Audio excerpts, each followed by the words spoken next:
Welcome to a new edition of the Neon Jazz interview series with South Korean-born New York City jazz saxophonist Pureum Jin.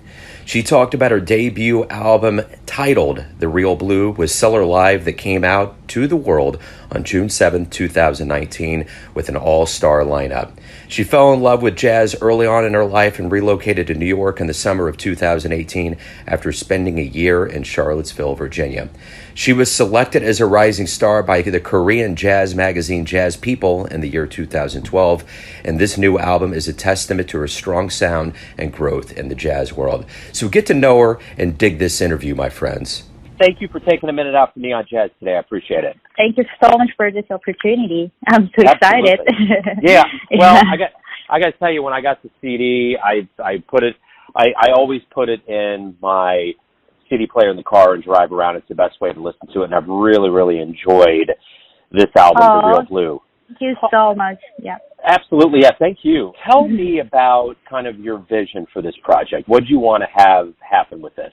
Actually, as you see the album title, The Real Blue, yeah, it's actually a direct translation of my name in English.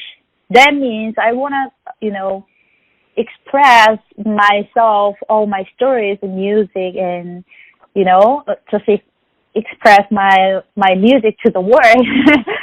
Let's kind of leave the album for right now, and let's get into your life. Talk to me about growing up in South Korea and how you got involved in music. Well, first time I played saxophone was like when I was 15 years old. Before that time, I didn't know how to play saxophone. I didn't know what is the saxophone too.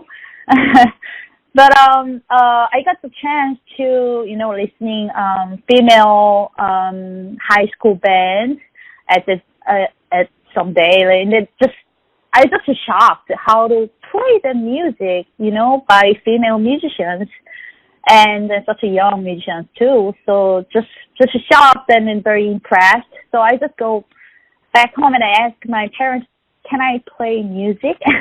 Can I play instruments? So that's how I started playing music and saxophone, because at that time my daddy's friend, he's also a saxophone teacher. So he just introduced me to play saxophone, but it was really fun for me first time. That's how I started saxophone, but it was classical music. But then I felt like, oh, this is so cool, but I didn't really get confident because it's not the music for me, because I want to express myself more, And so that's why I asked my daddy again, like, maybe I should change teacher, and then I want to learn more something new, So finally, I met my first teacher, jazz saxophone teacher named Kenji Ome. So I got to learn so many things from him, and then just enjoyed it, playing music together. And then just one day, I just, got the chance to listen to John Coltrane's sound. And I also just shocked, just like, wow. I was like, the sound, way of expressing his music and sound, just like, amazing. It just amazes me at the time. So, I want to play just like this. I want to play jazz just like this. So that's how I started playing jazz and really into it. Did you always have a dream of moving to America and coming to New York, or did that just kind of happen?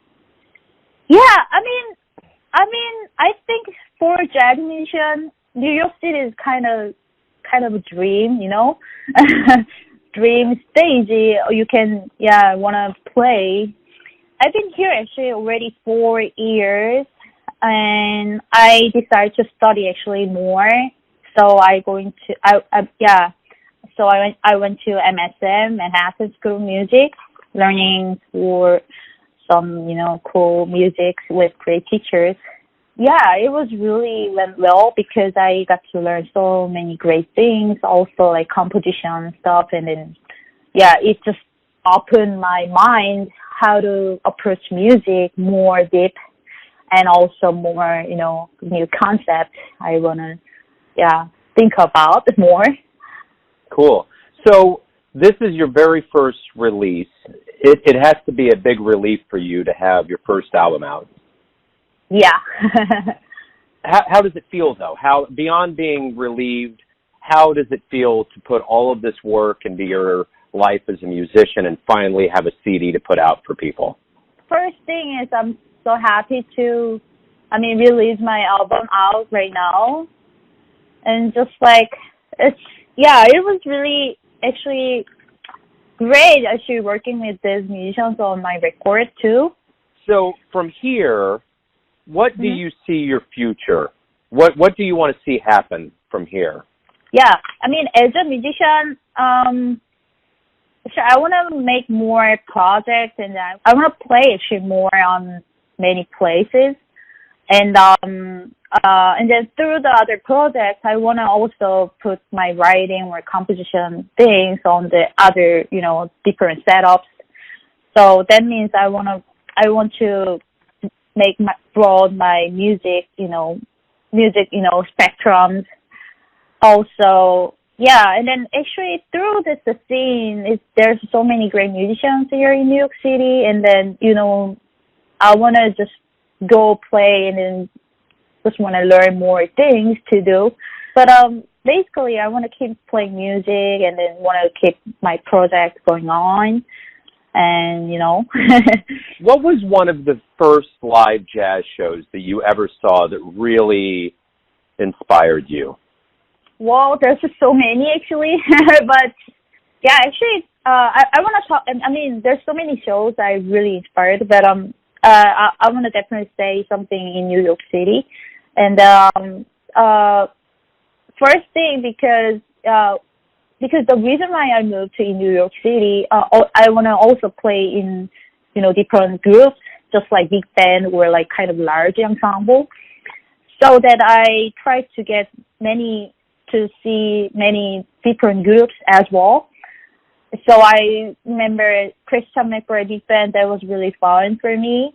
Like we're jazz, we're, swing. Also, I really enjoyed it, the playing kind of a duo series from Fred Hirsch. That was really fun for me. Like he invited other, like, different guests all the time, and I was there almost every day night when he running the series. That was really fun for me too. Like, playing duo, like it's kind of more like freedom, open space. You can play something more, and that was actually a really fun project I've ever seen in my life. Yeah. Cool. Very cool. So, why do you love jazz? Well, first thing, I love jazz because I can also express myself through jazz, Yeah, you can play whatever you want just in jazz, like you can just, just like, I can tell my story through jazz, I can tell my, life through jazz. That's why how I love jazz. Also, I love like kind of soul, bluesy kind of feeling of jazz, deep groove from all the like from bebop and hard bop stuff. That's how I make jazz is my music, because I really like kind of deep soul music actually. And also, and then through that kind of hard and soulful things, I can finally express my voice, and I find my voice to play that too on it. So like that's why that is the music for me. Like I can express myself really, like and then I never found any other music I could do that too. So that's why I love jazz. So if somebody out there picks up your CD, The Real Blue, and they're looking at the cover and they're wondering, what does this person sound like? What is this CD going to sound like? How would you describe what your sound is or what your voice is? As I told you before, like the CD, The Real Blue, it's just like, it's all the songs and sounds. It's from the real me. So I wanted to make this album out because like I want I mean, this is totally my stories and then all my musical, inspired kind of things. I just put everything in the CD from my life.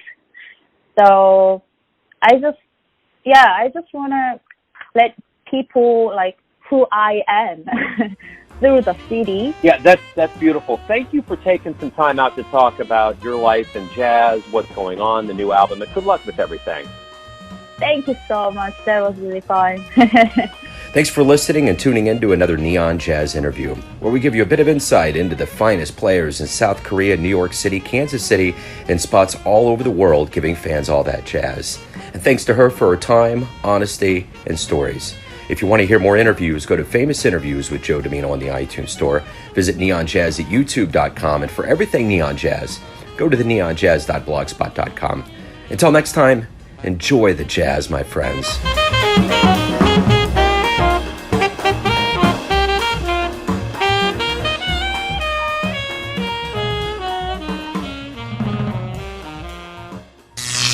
Neon Jazz.